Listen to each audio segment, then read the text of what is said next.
Buka lembaran hari yang penuh keberkahan bersama kami, Programa 1 RRI Cirebon, kanal informasi dan inspirasi dalam Mutiara Pagi.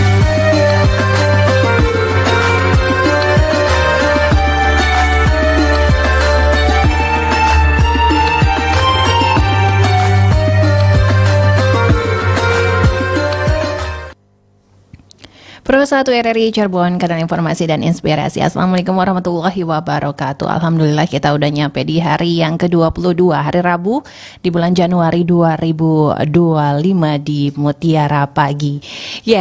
Hadir untuk pagi ini bersama Ustadz Nasuha SAG MESY, penyuluh agama Bimas Islam Kemenak Kota Cirebon, dan Dai Kamtibmas Polres Cirebon Kota ya, yang tentunya pagi hari ini telah hadir di studio yang akan memberikan pemahaman kepada kita semua ya dengan tema pembagian waris menyelesaikan masalah tanpa masalah. Langsung saja Rina akan sapa. Assalamualaikum warahmatullahi wabarakatuh Pak Ustadz. Waalaikumsalam warahmatullahi wabarakatuh. Sehat ya Pak Ustadz ya? Alhamdulillah sehat. Cirebon udah mulai hujan terus nih ya. Iya. Oke, untuk Anda semua pendengar, siaran ini dapat Anda simak melalui aplikasi RRI Digital. Kami juga live di YouTube channel RRI Cirebon. Nanti yang ingin bergabung bersama kami di Mutiara Pagi bisa melalui WhatsApp ya di 0813 2495 1935 ataupun melalui line telepon di 0231 8493 dan juga di 486374. Dan kini kita akan mendengarkan terlebih dahulu uraian dari Pak Ustadz Nasuha mengenai pembagian waris menyelesaikan masalah tanpa masalah. Mangga Pak Ustadz. Assalamualaikum warahmatullahi wabarakatuh. Alhamdulillahilladzi an'ama alaina bi ni'matil imani wal islam. Asyhadu an la ilaha illallah wahdahu la syarikalah wa asyhadu anna Muhammadan abduhu wa rasuluh. Allahumma salli wa sallim wa barik ala sayyidina Muhammad wa ala alihi wa ashabihi wa barik wa sallim ajma'in. Rabbi israh li sadri wa yassir li amri wahlul 'uqdatam min lisani yafqahu qawli. Ya Fattahu ya Alim, iftah lana futuhal arifin. Para pendengar setia RRI, radio kanal inspirasi dan informasi yang dimuliakan oleh Allah Subhanahu wa taala. Tahadduts bin nikmah, alhamdulillah pada kesempatan pagi yang berbahagia ini kita semua telah mendapatkan karunia nikmat dari Allah Subhanahu wa taala, baik berupa nikmat kesehatan, nikmat diberikan umur panjang, lebih-lebih nikmat iman dan Islam. Semoga kita semua termasuk orang yang pandai bersyukur atas nikmat yang Allah berikan kepada kita. Salah satu di antaranya bukti syukurnya adalah menjalankan salah satu kewajiban umat Islam, yakni thalabul ilmi, salah satu melalui Mutiara Pagi RRI Cirebon, kanal inspirasi. Semoga kita semua termasuk orang yang mendapatkan keberuntungan dan mendapat ridho Allah Subhanahu wa taala. Salawat ma'assalam semoga tercurah limpahkan kepada junjungan kita nabiyana wa habibana Muhammad sallallahu alaihi wasallam, dan semoga tersampaikan pula kepada para keluarganya, para sahabatnya, para tabi'in, para tabi'i tabi'in, dan mudah-mudahan kita selaku umatnya mendapat syafaat ila yaumil qiyamah. Amin ya rabbal alamin. Para pendengar setia RRI Cirebon, kanal inspirasi dan informasi, pada kesempatan hari ini di edisi hari Rabu tanggal 22 Januari 2025, saya akan mengangkat tema tentang pembagian waris menyelesaikan masalah tanpa masalah. Tema ini saya angkat karena tidak sedikit orang ketika keluarga ada yang meninggal dunia tidak segera dibagi harta peninggalannya. Bahkan ditunda-tunda ataupun ada konflik setelahnya meninggal dunia orang tua, atau istilah lain adalah rebutan harta peninggalan orang tua ataupun saudaranya. Ini adalah sebuah problem dalam keluarga. Dan ternyata antara satu keluarga dengan keluarga yang lain, problemnya tentu tidak sama. Maka dari itu, bagaimana cara untuk menyelesaikannya? Maka segerakan untuk dibagi harta peninggalannya. Para pendengar setia RRI Cirebon Kanal Inspirasi dan Informasi yang dimuliakan oleh Allah Subhanahu wa Ta'ala. Jikalau seandainya salah satu di antara taruhlah orang tua, ayah telah meninggal dunia, kemudian hartanya hanya sebuah rumah saja, kemudian salah satu anaknya menempati rumah milik orang tua tersebut, taruhlah anaknya 3, yang menempati yakni salah satunya Titi. Tata punya rumah sendiri setelah menikah, Toto punya rumah sendiri setelah menikah. Titi juga sama, sudah keluarga, tapi sementara dia menempati rumah itu. Kemudian orang tua meninggal dunia, ayah atau suami dari istri yang ditinggalkan. Istri masih ada. Maka bagaimana caranya tidak ada konflik, tidak ada masalah? Maka segerakan untuk diselesaikan harta milik orang tua. Namanya pembagian harta itu aset yang telah ditinggalkan, tidak berarti dijual, tidak berarti dibongkar dan seterusnya. Tapi harus selesaikan masalah itu.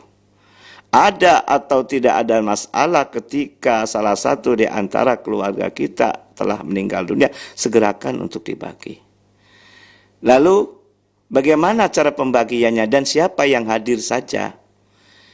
Cara pembagiannya tentunya kita selaku umat Islam ya menggunakan hukum Islam. Yakni di situ ada Al-Quran, ada hadis Nabi dilengkapi dengan kompilasi hukum Islam. Insya Allah kalau kita merujuk kepada hal yang sama, sumber yang sama, insya Allah tidak ada persoalan. Kemudian siapa saja yang hadir? Yang hadir tentunya paling utama adalah ahli waris.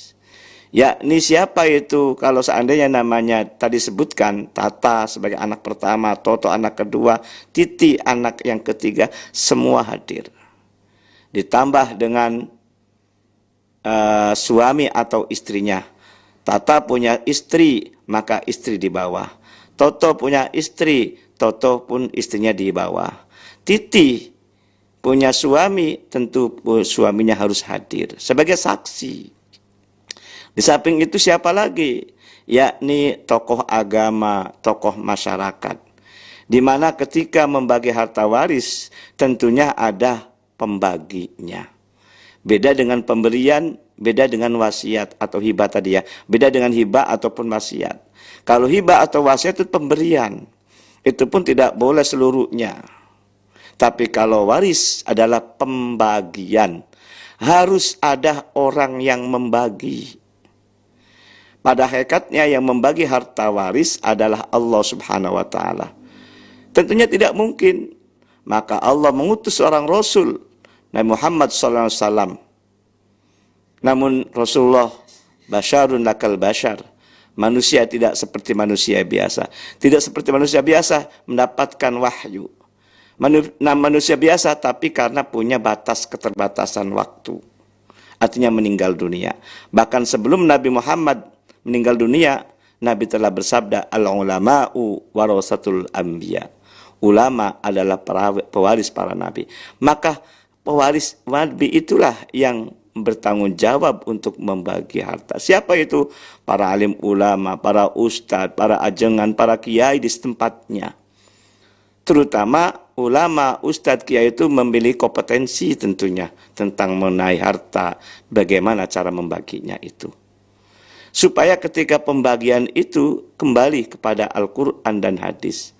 Kita sadar juga, kadang-kadang kita mohon maaf KTP-nya Islam. Tapi ketika membagi harta waris tidak dengan cara Islam. Bahkan bikin aturan sendiri, dibagi rata, ataupun yang lainnya ini. Ketika dia tahu, kalaupun sekalipun kita tahu seandainya ngerti tentang waris, keluarga salah satunya tidak boleh dibagi oleh keluarga tersebut. Harus memanggil orang yang ngerti di bidangnya, yakni para kiai, para ustadz, dan seterusnya. Para pendengar setia RRI Cirebon Kanal Inspirasi dan Informasi yang dimuliakan oleh Allah Subhanahu wa Ta'ala. Kemudian tokoh agamanya hadir supaya sebagai penyeimbang di saat ada orang yang membagi. Kemudian tokoh agama pun sebagai penyeimbang sekaligus sebagai saksi tentang agama. Yang kedua, tokoh masyarakat pun harus hadir. Tokoh masyarakat itu institusional, contohnya ketua RT atau ketua RW, di mana tokoh masyarakat itu biasanya ngerti ketika menaksir harga dari peninggalan orang tua. Seandainya ada sebuah rumah tadi saya sampaikan itu, di tempat itu berapa harganya? Kan tahu, yang tahu kan adalah Pak RT, Pak RW atau tokoh masyarakat setempat. Walaupun ini sebagai pembanding saja, karena ketika ada harta peninggalan berupa rumah, maka harganya bukan harga pasaran dan bukan harga NJOP, tapi harga keluarga. Tidak boleh murah, tidak boleh mahal. Harga NJOP sumama 100 juta, harga pasarnya 300 juta, maka musyawarah antara ketiga saudara tadi harus ada wasit, ada pembaginya, kemudian endingnya hasil musyawarahnya, tawar-menawarnya sampai 200 ataupun 250, itu adalah harga keluarga. Toh namanya harta pewaris itu namanya harta temuan atau barang peninggalan orang tua gitu loh. Maka dari itu selesaikan harta waris peninggalan orang tua. Terutama orang tua yang meninggal dunia, insya Allah di alam barzah tenang. Kemudian harta setelah dibagi, insya Allah 3 bersaudara itu pun akan akur, itu loh. Karena tidak sedikit ketika hartanya tidak segera diwaris. Orang yang menempati rumah itu, kategorinya kalau saya berpendapat, itu punya dosa yang tidak disengaja. Apa sebabnya tidak disengaja? Karena kakak-kakaknya atau adik-adiknya belum menikmati harta peninggalan orang tua, kan suudzon terus, itu loh. Ataupun prasangka buruk gitu loh. Maka ada atau tidak ada masalah ketika orang tua meninggal dunia segerakan untuk dibagi, hatta walaupun ada istrinya yang masih hidup. Seandainya ada istrinya masih hidup, suami yang meninggal dunia, tetap segera dibagi. Sudah jelas, hitam di atas putihnya jelas. Toh ketika dibagi pun tidak semuanya dibagi. Kalau emang harta berupa rumah itu harta dari suami istri atau ayah ibu dari nol, maka dikatakan sebagai harta bersama. Kalau harta bersama, maka sebelum diwaris dibagi 2 dulu. Separuh milik suami, separuh milik istri. Yang dibagi hanya miliknya suami saja yang meninggal dunia. Kalau seandainya 200 juta, maka yang dibagi hanya 100 juta milik suaminya atau milik ayah dari anak-anak itu. Nah, dari 100 juta itu istri dapat hak waris. Kalau tadi 100 juta bukan warisan. Harta bersama yang ternyata tidak ada, kerjasama antara suami istri, atau bahasa yang lainnya adalah suami istri sebagai syirkatul abdain. Persekutuan bersama antara 2 insan yang berbeda, laki perempuan dalam satu ikatan pernikahan. Bahkan ketika menikah, miftahul rizki. Setelah menikah, Allah memberikan kemudahan, rizki-rizki itu dimudahi. Itulah. Maka dari itu merupakan harta bersama, maka sebelum diwaris harus dibagi 2 dulu tadi. Separuh milik suami, separuh milik istri, yang dibagi hanya milik suami saja yang meninggal dunia. Berarti seorang ibunya anak-anak atau istri dari suami yang meninggal dunia dapat 2 hak. Separuh dari harta bersama berupa 100 juta dan dapat 1/8 dari warisan si suami tadi. 1/8-nya kurang lebih 12.500.000 berapa itu ya? Nah, 12.500.000 itu loh. Itu hak milik si istri. Itu sisanya dari 100 juta dikurangi 12.500.000 itu dibagi untuk ketiga anaknya. Laki 2, perempuan 1, berarti 2/5 untuk anak laki-laki, 1/5 untuk anak perempuan. Kalau sudah selesai pembagian, kemudian kakak yang laki-laki memberi hibah kepada adiknya yang perempuan dapat itu sangat boleh itu, tapi tidak boleh langsung dibagi rata. Inilah harapan kita, pembagian waris menyelesaikan masalah tanpa masalah. Para pendengar setia RRI Cirebon, kanal inspirasi dan informasi yang dimuliakan oleh Allah Subhanahu wa taala. Ingat, kita ini kadang-kadang tidak menyadari bahwa bisikan setan sangat luar biasa, apalagi masalah waris. Kalau tidak segera diwaris, bahkan dikuasai oleh salah satu anak, dosanya itu sangat besar sekali. Dosanya ada 3. Dosanya pertama adalah menyakiti orang tua yang telah meninggal dunia tidak segera diwaris. Karena orang tua kalau hartanya tidak segera diwaris, nangis di alam barzah. Yang kedua, milik saudara-saudaranya yang dapat hak tidak dapat. Itulah. Yang ketiga, kadang-kadang memutus tali silaturahim gara-gara tidak segera diwaris ini. Maka sangat tepatlah ketika orang tidak membagi waris. Surat An-Nisa ayat 14, wa may ya'sillaha wa rasulahu wa yata'adda hududahu yudakhilhu naron khalidan fiha. Barang siapa yang bermaksiat, barang siapa yang berdurhaka, barang siapa yang tidak menjalankan syariat Allah, barang siapa yang tidak taat kepada Allah dan Rasulnya, maka atau melampaui batas, maka dimasukkan ke dalam neraka selamanya. Nauzubillah, jangan sampai terjadi. Ini adalah sebagai warning bagi orang yang tidak menjalankannya. Mudah-mudahan dengan pembagian harta waris ini menyelesaikan masalah tanpa masalah. Kemudian paling cepat kapan? Ini pertanyaan kadang-kadang itu. Saya jawab saja karena banyak sekali bertanya. Seandainya yang meninggal dunia si suami tadi, maka paling cepat adalah setelah masa iddahnya selesai. Karena ketika suami meninggal dunia, ada syariat yang harus kita laksanakan.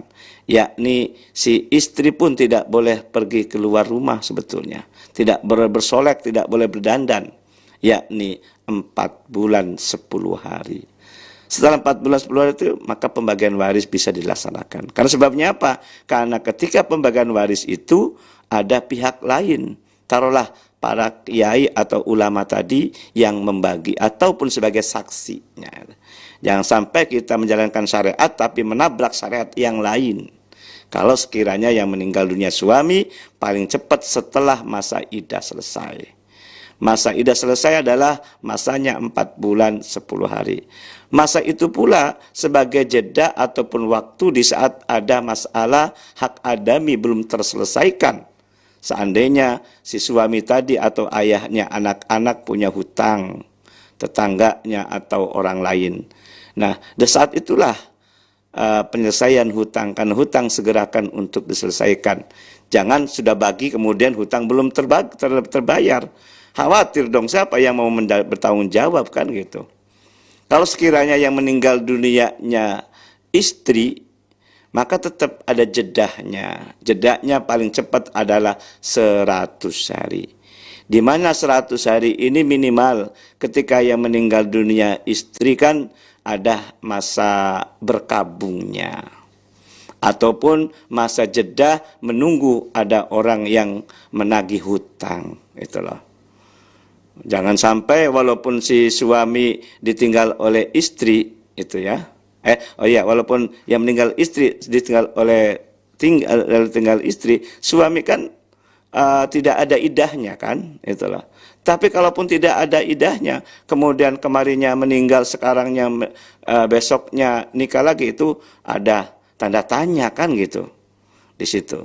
Maka dari itu segerakan, tidak terlalu cepat juga, tapi ada masa jedanya. Kalau yang meninggal dunia suami, ulangi lagi, masa iddah jangan sampai ditabrak.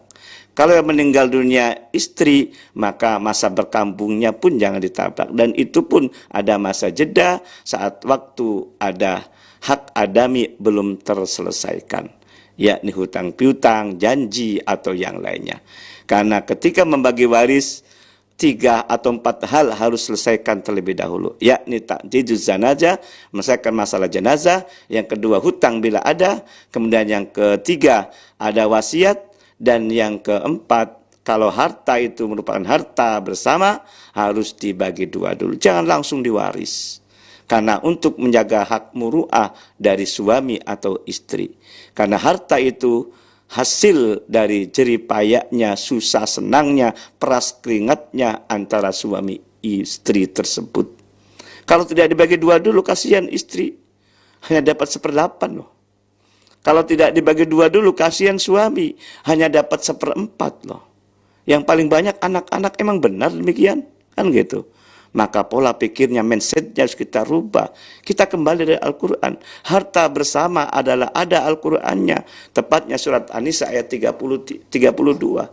Lirrijali nasibum mimmaktasabu walin nisa'i nasibum mimmaktasabun. Dari surat An-Nisa ayat 32 ini kemudian diakomodir oleh kompilasi hukum Islam, tepatnya pasal 96 atau 97. 96 di saat cerai mati, 97 di saat cerai hidup. Lengkap semua sebetulnya. Maka dari itu pembagian waris itu jangan ngarang sendiri. Ada standarisasi hukumnya, ada payung hukumnya. Tidak boleh bikin aturan sendiri supaya kita berkah hidup di dunia, selamat di akhirat. Demikian mudah-mudahan apa yang saya sampaikan dapat dipahami. Mari kita bersama-sama untuk berdiskusi, berdialog, dipandu oleh Mbak Nina. Ya. Baik, terima kasih Pak Ustadz atas uraiannya mengenai tema kita pagi hari ini di Mutiara Pagi. Pembagian waris menyelesaikan masalah tanpa masalah, dan kami mengundang Anda untuk bergabung melalui WhatsApp di 081324951935 ataupun melalui line telepon ya di 0231849329 atau di 4863374. Halo, Assalamualaikum. Halo. Oke, sepertinya terputus. Kita coba lagi. Halo, Assalamualaikum. Waalaikumsalam warahmatullahi wabarakatuh. Iya, Ibu Indra. Rina Agustini. Iya, Ibu Indra sehat? Alhamdulillah. Alhamdulillah. Mangga, Ibu. Ya, terima kasih. Assalamualaikum, Ustadz Nasuha Fakih SAG MESI. Waalaikumsalam warahmatullahi wabarakatuh. Kalau Bu Indra ingatnya Tata Toto Titi. Selalu ya. Oh, Ibu lihatlah, dia berbaju hijau, lalu di muka mataku, oh sangat menarik hati. Menarik karena memberikan tausiah ya Mbak Rina ya. Iya, betul. Saya ingin bertanya begini Pak Ustadz, kalau suami istri berpisah karena bercerai, nah bagaimana tentang harta bawaan dan harta gonogini yang dibagikan itu? Terima kasih. Oke. Terima kasih Mbak Rina. Iya, sama-sama Ibu. Waalaikumsalam wabarakatuh. Waalaikumsalam warahmatullahi wabarakatuh. Ibu Indra yang ada di pelayangan ya. Dan kita terima telepon yang kedua. Halo, Assalamualaikum. Waalaikumsalam warahmatullahi wabarakatuh. Iya, dengan Pak Kasmo? Iya. Benar betul, ya. Iya. Bapak dari Subang. Dari Subang. Sehat ya Pak ya? Iya, sehat sekarang. Alhamdulillah, doanya Pak Ustadz. Alhamdulillah. Terima kasih Pak Ustadz mendoakan saya. Sama-sama. Mudah-mudahan Pak Ustadz sehat, saya juga sehat. Amin. Bagaimana membagi ilmu RRI Cirebon luar biasa, gitu, manfaat bagi negara, bangsa, agama. Alhamdulillah. Mau tanya gini, Assalamualaikum Pak Ustadz. Waalaikumsalam warahmatullahi wabarakatuh. Jadi namanya Dawil Arham itu warisan ti bapak, ti ibu, ke cucu itu. Bagaimana Pak, bisa diulangin? Ya, warisan namanya Dawil Arham. Jadi warisan ti ibunya atau bapaknya meninggal, jadi warisannya kak cucu gitu namanya itu. Mencoba bagiannya tetap, upami bagian bapak segitu 2, upama ibu 1. Nah ini tidak berubah, namanya waris turun kak cucu gitu. Kalau sudah meninggal ibu bapaknya gitu. Ya, segitu aja Pak. Nggih, paham nggih. Tanyakan minta ditanya. Ya, baik Bapak. Ya. Sesuai enggak kalau surah An-Nisa ayat 7 ini Dawil Arham itu. Ya. Oh, Minta iya. ditanya. Ya. Assalamualaikum warahmatullahi wabarakatuh. Waalaikumsalam warahmatullahi wabarakatuh. Baik, kita ke pertanyaannya Bu Indra terlebih dahulu ya, Pak Ustadz ya. Mangga. Oke, terima kasih Bunda Indra, sehat selalu, dan Pak Kasmo alhamdulillah sudah sehat. Kaitnya dengan masalah harta peninggalan atau harta setelah mendapatkan suami istri menikah ya. Kalau Bunda Indra tentang mengenai menyoroti tentang masalah harta. Harta saat waktu menikah kan jelas sekali. Kita melihat dari tema ataupun pengertian pernikahan, pernikahan adalah ikatan yang kuat, ikatan yang suci, zohiron wa batinan. Zohir itu kaitannya dengan harta salah satu di antaranya. Maka kalau harta didapat setelah menikah namanya harta gonogini atau istilah kompilasi harta bersama. Kalau sekiranya ada harta bawaan selagi tidak ada perjanjian pernikahan dalam Undang-Undang Pernikahan nomor 1 tahun 74 atau Instruksi Presiden nomor 1 tahun 91, harta bawaan tetap menjadi hak milik dari pasangan suami atau istri. Tidak boleh dicampur, apalagi kalau cerai kan gitu. Maka kalau cerai, kita bicara cerai ya berarti pada pasal 97 kompilasinya itulah. Maka kalau harta bawaan tetap menjadi hak masing-masing. Tapi kalau harta bersama, harta didapat setelah menikah tetap dibagi dua. Separuh milik mantan istri, separuh milik mantan suami. Kemarin ada yang bertanya gimana kalau harta bersamanya itu ternyata didapat oleh suami istri sama kerja gitu loh. Atau bahkan ketika waktu suami istri sebelum cerai itu taruhlah punya rumah katanya. Baru kemarin 3 hari yang lalu kalau salah ya.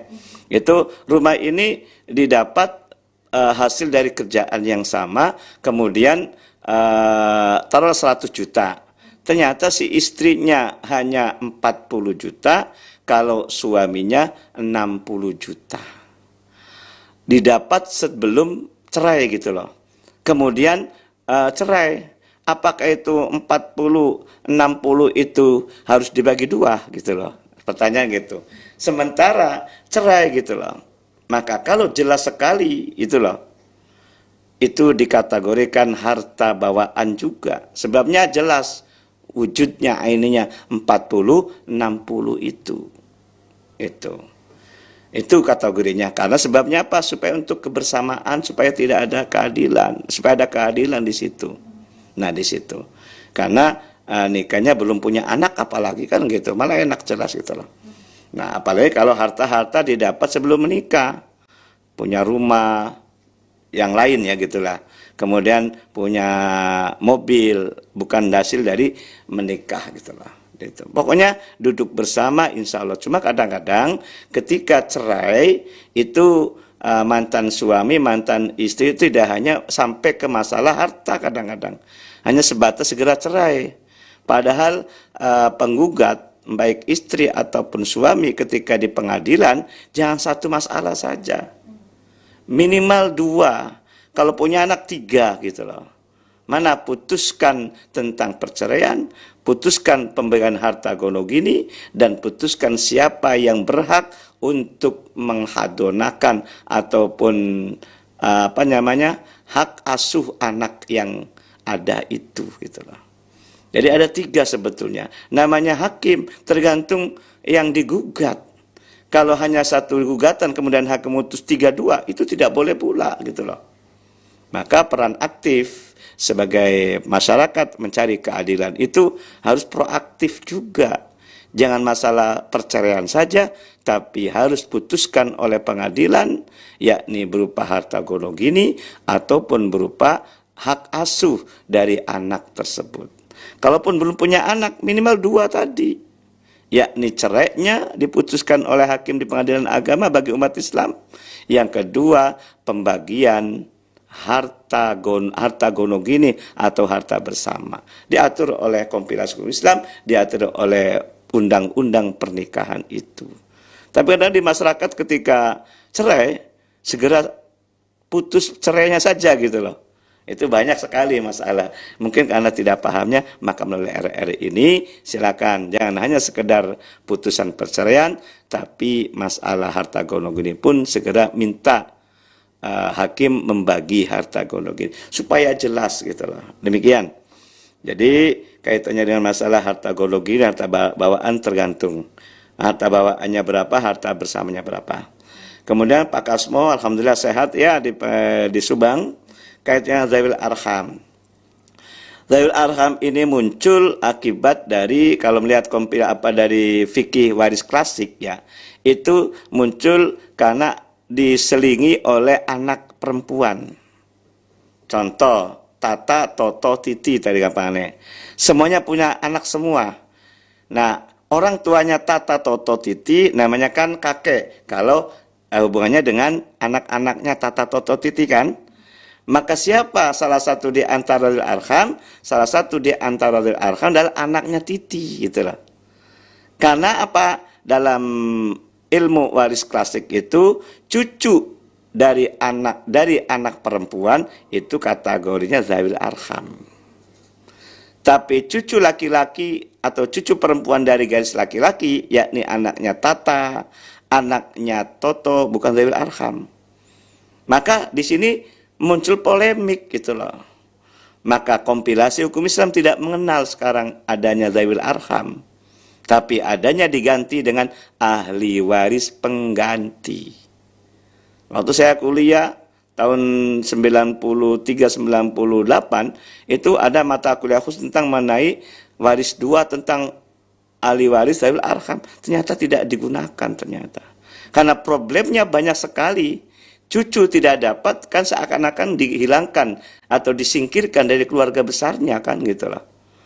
Tapi porsinya sebagai ahli waris pengganti sesuai dengan orang tua yang digantinya. Taruhlah tadi cucu, di atasnya cucu kan anak, di atasnya anak adalah kakek kan gitu loh. Ketika kakek meninggal dunia, anak-anaknya tetap dapat walaupun meninggal dunia lebih dulu gitu loh.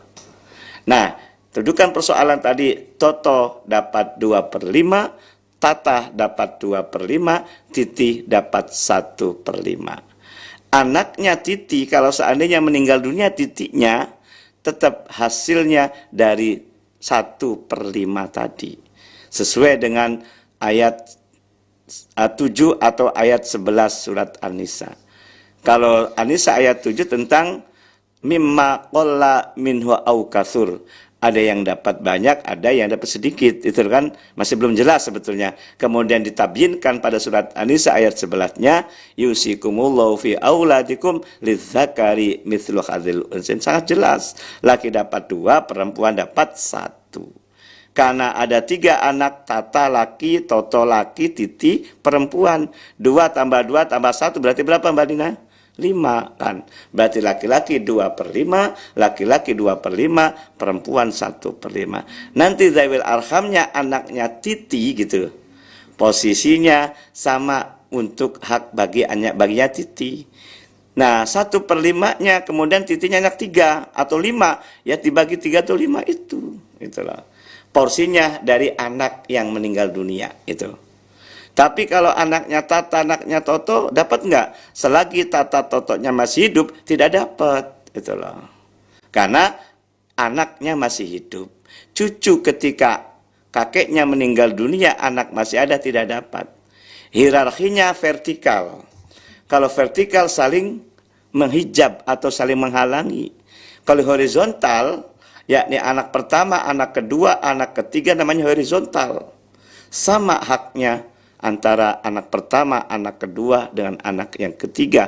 Karena horizontal anak satu dengan anak yang lain tidak saling menghijab. Tapi kalau ke bawah vertikal, ketika titiknya meninggal dunia, maka dapat hak bagiannya milik Titi saja.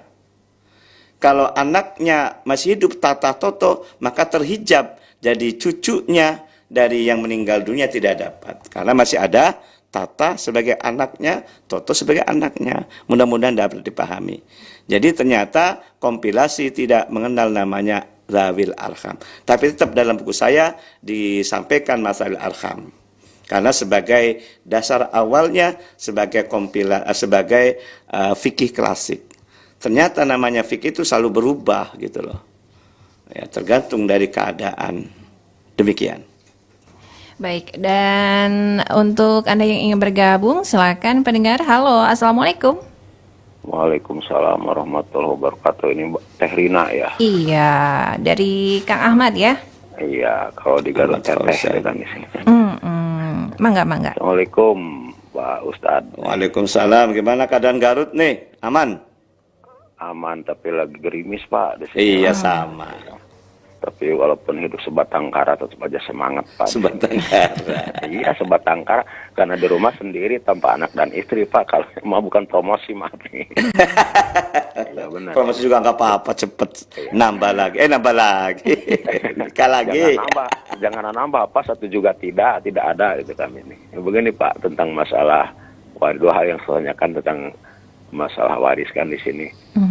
Anak angkat di sini Pak ya. Lalu udah sertifikat terus misalkan ya sejarah menurut tapi di sini bahkan tetap mungkin satu lain darah tetap tidak punya hak waris mungkin ya Pak. Walaupun itu sekalipun juga secara legalitas ke negara negara itu sudah sah. Adopsi ya.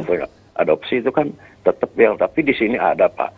Sehingga si harta bendanya orang tua angkatnya itu ketika habis Pak itu dimanfaat oleh anak angkatnya karena dia mungkin paham kalau nanti misalkan sudah tidak pasti bakal dibuat. Akhirnya sekarang kan udah tidak ada orang tua dua-duanya udah akhirnya sekarang digugat oleh ahli warisnya kan mungkin di sana ada adiknya bapak. Sekarang hartanya udah habis. Nah bagaimana menurut Bapak? Yang kedua tadi malam saya Pak mengikuti perbincangan antara masalah perodang kota masalah poligami itu yang diatur seperti itu. Ada seorang aktivis perempuan mengatakan begini, gue enak juga kalau pernikahan karena tanpa ada izin dari istri itu merupakan kejahatan perkawinan. La ilaha illallah. Kenapa istighfar Pak? Mengapa itu? Bagaimana orang mengatakan kok pernikahan kejahatan? Padahal memang aturan pemerintah itu adalah sebagai jalan darurat harus ada izin. Tapi kan hukum besar tidak seperti itu. Itu saya yang bikin tidak enak itu Pak dikatakan Pak kejahatan pernikahan kok dikatakan kejahatan. Bagaimana Pak? Terima kasih. Waalaikumsalam. Ya, Waalaikumsalam warahmatullahi wabarakatuh. Ini kaitannya dengan anak angkat yang ternyata ini ya digugat oleh ahli warisan. Mangga Pak. Barang ada lagi yang Oke, kita bacakan WhatsApp ya Pak ya. Dua aja. Assalamualaikum warahmatullahi wabarakatuh. Waalaikumsalam. Aki Gazi Teh Rina katanya. Oke, mohon izin bertanya. Jika seorang istri meninggal oleh suaminya dalam keadaan suci, akan tetapi sebulan setelah kematian suaminya, si istri mengalami telat haid sampai oleh tim medis dinyatakan hamil. Apakah si anak ini mendapat hak waris katanya? Mohon tausiah Pak Kiai hatur nuhun. Ya, oke. Itu dia. Anak dapat hak waris gitu. Iya, jadi kan siap. Ya, paham. suaminya anak yang dikandung maksudnya. Iya, seperti itu. Siap. Ada lagi? Cukup dua dulu. Dua dulu ya Pak. Oke, terima kasih Pak Ahmad Fauzan di Garut kaitannya dengan anak angkat. Itu tidak sedikit problem masalah anak angkat di masyarakat ini. Dan semuanya aset-aset dikuasai oleh anak angkat. Emang tidak sedikit banyak. Gitu loh. Dan saya bukan mengalami, saya tahu gitu loh. Karena banyak konsultasi tentang anak angkat. Padahal sejatinya ketika meninggal dunia ayah angkat atau ibu angkatnya, hak warislah yang ahli warisnya yang sangat berhak untuk menerima harta peninggalannya suami istri yang tidak punya anak.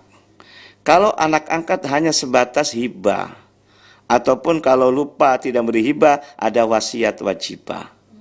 Itu maksimal hibah atau wasiat wajibah, diatur oleh kompilasi itu maksimal 1/3. Berarti sisa 2/3-nya itu untuk ahli waris. Maka ketika ahli warisnya, saudaranya tidak dapat, boleh dong menggugatkan itu loh. Hak negara untuk mencari keadilan. Nah itu, karena punya hak tadi 2/3 sisa kalau sudah diambil hibahnya maksimal 1/3. Kalau kurang 1/3 berarti lebih banyak dong itu. Kita ambil maksimal sajalah. Maksimal 1/3 1 miliar berarti. Berarti si anak angkat hanya 300-an. Itu. Sisanya 700-nya itu adalah untuk ahli waris zawil furud. Nah, yakni ketika tidak punya anak, surat An-Nisa ayat 176 itu saudara-saudara kandungnya. Kompilasi hukum mengatakan demikian. Nah, itu. Jadi punya hak ahli waris yang tidak dapat karena dikuasai oleh anak angkat itu untuk mencari keadilan, justiciable namanya. Kaitnya dengan poligami. Poligami emang ada Al-Qur'annya ya. Masna wa sulasa wa ruba'a, tapi syarat utama adalah adil. Nah, ketika seandainya ada undang-undang itu benar ada untuk mengayomi hak-hak dari warga negara itu loh. Kita umat Islam pun akan diayomi. Jadi ketika mau menikah lagi emang harus ada izin dari istri yang pertama atau istri yang kedua atau istri yang ketiga, kalau seandainya menikah yang keempat berarti kan. Supaya apa? Supaya keluhuran hati hak asasinya tersalurkan gitu loh. Kalaupun tidak dapat izin, otomatis kan tidak memenuhi syarat kan gitu. Untuk menjaga hak dari calon ataupun istri yang pertama, kedua, dan ketiga itu. Karena semua punya hak yang sama di mata hukum, kan gitu. Nah, masalah ketika tidak adil ataupun apa istilah tadi bahasanya tadi? Kejahatan pernikahan. Apa? Kejahatan pernikahan. Oh iya, kejahatan pernikahan gitu loh. Iya, ya kita jelas lah harus yang namanya hukum pun kadang-kadang kayak karet ya gitu loh, ataupun kita sebagai menafsirkan pun sampai sejauh kejahatan pernikahan itu. Yang penting tidak ada dusta di antara kita, itu yang paling utama itu loh. Kalau tidak dusta di antara kita, insya Allah bening banyunya kena iwake nanti. Nah, kemudian ketika seandainya ini mau dimadu, istri pun harus introspeksi diri itu loh. Mohon maaf ya, seandainya suami menikah lagi, kenapa ya kan gitu, kadang-kadang gitu. Karena ada mungkin mandul, mohon maaf ya. Kemudian ataupun dalam hal servis pelayanan seorang istri dan suami kurang kan gitu loh. Itulah harus introspeksi diri itu. Dan harus keterbukaan antara suami istri ketika mau menikah yang kedua, ketiga, dan keempat. Insya Allah kalau ada keterbukaan, tidak ada yang terzolimi, tidak ada jahat kepada dirinya. Nah, si suami pun jangan mentang-mentang suami punya kesempatan gitu loh. Tapi introspeksi dulu, apakah mampu kita berbuat adil. Ketika mau menikah pun kata Al-Quran, ala ta'dilu itu, ataupun keadilan itu sebagai asas yang paling utama itu. Selagi tidak adil, kenapa kan gitu? Mencari hawa nafsu saja kan gitu. Karena efek dari pernikahan atau tujuan dari pernikahan bukan hanya sekadar seksual saja, tapi tanggung jawabnya sangat luar biasa, banyak sekali. Anak harus kita perhatikan, hak hak hadona ataupun nafkah harus diperhatikan. Sekalipun si suami kaya seandainya, tidak ada masalah. Tapi masalah kasih sayangnya bisa enggak untuk dijaga gitu. Kadang-kadang kalau menikah kedua ketiga kan kasihan istri yang lamanya kan, berarti kan tidak adil di situ. Nah, adil itu bukan berarti sama, tapi harus menyesuaikan tentang keadaan yang sebenarnya itu. Ya, baik. Dan kaitannya dengan poligami sudah ya WA tadi Pak Akhiazi di Majalengka ya, tentang mengenai suami istri, suami meninggal dunia. Ya. Kemudian ternyata istri hamil itu loh. Nah, ketika istri hamil punya anak kan di dalam kandungan, ya. Nah, maka siapa ahli warisnya? Ahli warisnya ada suami, istri, dan anak. Dalam buku yang saya susun pun ada namanya wanita hamil.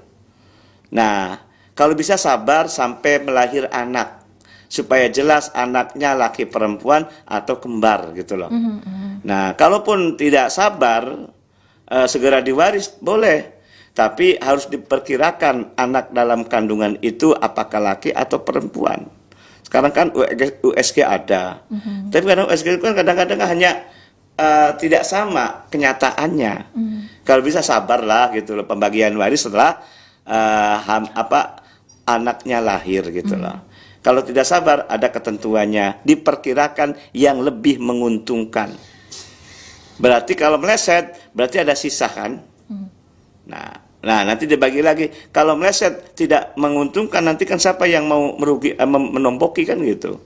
Tapi kalau bisa sabar sampai lahir anak yang jelas anaknya. Dan anak pertanyaannya tetap dapat hak gitu loh. Karena ini jelas sekali menikah dengan dengan suami yang baru meninggal gitu loh. Dan namanya menikah keduanya, makanya setelah masa idah selesai. Masa idah selesai ketika suami meninggal dunia, maka meninggal dunia sampai ya tadi 4 bulan 10 hari kan gitu. Masa idah ya. Masa idah ini 3 bulannya untuk membersihkan rahimnya. Makanya kalau tidak cerai biasa, tapi si istrinya itu biasa haid itulah, maka kan 3 bulan standarnya. Atau ada istilah 2, apa 3 kali haid atau 3 kali sucian. Ya contohnya 3 kali haid. Kalau 3 kali haid kan ada batasnya. Paling cepat masa haid kan itu adalah paling lama ya 15 hari itu loh. Maka disinilah masa haidnya 3 bulan lah gitulah ya. Nah 3 bulan ini masa pembersihan rahim. Kalau 10 hari 1 bulan 10 harinya masa berkabungnya itu. Jadi jangan terlalu cepat menikah lagi kan gitu loh. Supaya jelas yang ada dalam kandungan ini miliknya siapa gitu loh. Jadi namanya hukum Islam sangat luar biasa gitu loh. Tidak masuk akal kadang-kadang kita kan. Artinya sudah rinci sekali gitu loh. Ya, kenapa 4 bulan 10 hari tadi ketika dicerai ditinggal meninggal suaminya itu. Jadi kalau seandainya kandungan ini selama masa iddah berarti masih milik siapa? Milik anak dari yang meninggal tadi, suami yang tadi kan. Maka anak ini dapat hak waris. Tergantung laki atau perempuan ataupun kembar. Maka kalau bisa ulangi lagi tadi, maka nunggu sampai lahiran supaya tidak ada pembagian kedua kalinya. Kalau sekiranya membagi saat waktu masih dalam kandungan, khawatir kan tidak tepat gitu loh perkiraan, walaupun ada USG-nya gitu loh. Ya, baik. Kadang-kadang kan salah kan gitu. Oke, silakan. Dan ini mungkin pertanyaan terakhir di luar tema ya. Assalamualaikum, waalaikumsalam. Salam. Pak Kiai, ini dari Abah Wanto yang ada di Tajur Buntu. Siapa namanya? Abah Wanto. Abah Wanto. Iya. Mundu. Di Tajur Buntu. Tajur Mata. Di daerah Majalengka mungkin ya. Oh, Tajur Buntu ya. Ya. Kalau sholat di balai desa ada tahiyat masjid enggak ya? Soalnya masjidnya lagi dibongkar katanya gitu. Ya, oke. Enggak. Emang kalau kita melihat dari hadis Nabi, di hamparan bumi adalah masjid semua. Kecuali WC ataupun kamar mandi ya, dan kandang sapi atau kandang hewan gitu loh. Apa arti masjid? Itu tempat bersujud. Itu masjidun sajadah itu ya, masjidun. Nah persoalan masjid ini kan ada batasannya kan gitu loh. Kalau sekiranya itu masjidnya sedang dibongkar, kemudian pindah di balai RW ataupun di kelurahan ataupun di balai desa sebagai tempat masjid pengganti dari masjid yang dibongkar, boleh untuk tahiyatul masjid. Oke. Itu. Ya. Karena apalagi jelas masjidnya sedang dibongkar, penggantinya dari tempat yang lain gitu loh. Maka ketika sholat tahiyat sangat boleh gitu loh. Karena hamparan bumi ini semuanya tempat bersujud. Ya. Pengertian tempat bersujud dalam bahasa Arabnya adalah masjidun gitu loh. Apalagi jelas masjid sedang dibongkar. Yang tidak jelas itu ada masjid di sana, kemudian sholat di selain masjid, kemudian masjid itu yang salah gitu loh. Oke. Ya. Itu. Baik, Pak Kiai, sepertinya waktu kita juga harus mengakhiri juga ya untuk kebersamaan kita ya di Mutiara Pagi kali ini. Mangga sebagai penutup, silakan Pak Kiai. Terima kasih. Rasanya dunia sempit ataupun cepat ya, gitu ya, agak terasa gitu. Sangat semangatnya saya dan masyarakat umumnya sedang mendengarkan. Terima kasih, mudah-mudahan kita sehat semua. Nanti minggu depan akan berjumpa kembali dalam waktu yang berbeda. tema yang berbeda. Terima kasih semuanya bahwa pembagian waris adalah menyelesaikan masalah tanpa masalah. Kata Bu Ririn, ini kata name tag-nya apa tuh? Pegadaian. Ya nggak masalah, sama aja. Yang penting segerakan untuk membagi waris ketika ada salah satu keluarga kita ada yang telah meninggal dunia, supaya tidak ada masalah gitu loh. Demikian mudah-mudahan bisa sampaikan dapat bermanfaat, dan terima kasih dan mohon maaf atas kekurangannya. Walafu minkum. Wassalamualaikum warahmatullahi wabarakatuh. Waalaikumsalam warahmatullahi wabarakatuh. Demikian pendengar untuk Mutiara Pagi edisi Rabu 22 Januari 2025 bersama Ustadz Nasuha Fakih SAG MESY. Terima kasih atas kebersamaan Anda, dan hingga di sini Rina menemani Anda. Sampai jumpa di lain waktu. Wassalamualaikum warahmatullahi wabarakatuh.